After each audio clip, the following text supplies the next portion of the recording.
ऐका ना, तुम्ही आंबा इडली कधी खाल्ली आहे का? काल आईने इडलीचं पीठ भिजत घातलंय, आंबेही घरचे आहेत. तर मी आज करून बघणार आहे पहिल्यांदाच. चला करूया. आंबा सोलून त्याच्या बारीक फोडी करून घेते.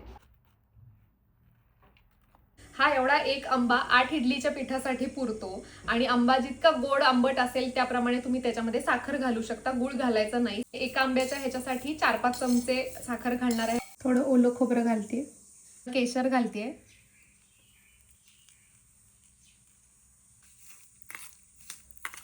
आंब्यात साखर घातल्यामुळे हे थोडं पातळ झालेलं आहे. त्यामुळे इडलीचं जे पीठ आहे त्याच्यामध्ये थोडा इडली रवा घालून थोडं घट्टसर आधी करून घेतलंय. या रसामध्ये हे इडलीचं पीठ घालून घेते.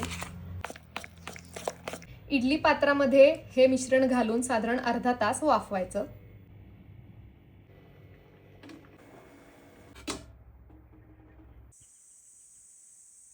गरम गरम आंबा इडली तयार आहे. त्याच्यावरती मी साजूक तूप घातलेलं आहे घरचं आणि आईने नारळाचं दूध काढलेलं आहे.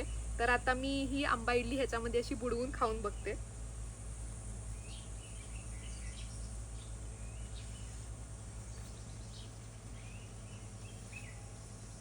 आहा, कमाल आहे कमाल. नक्की घरी करून बघा तुम्ही.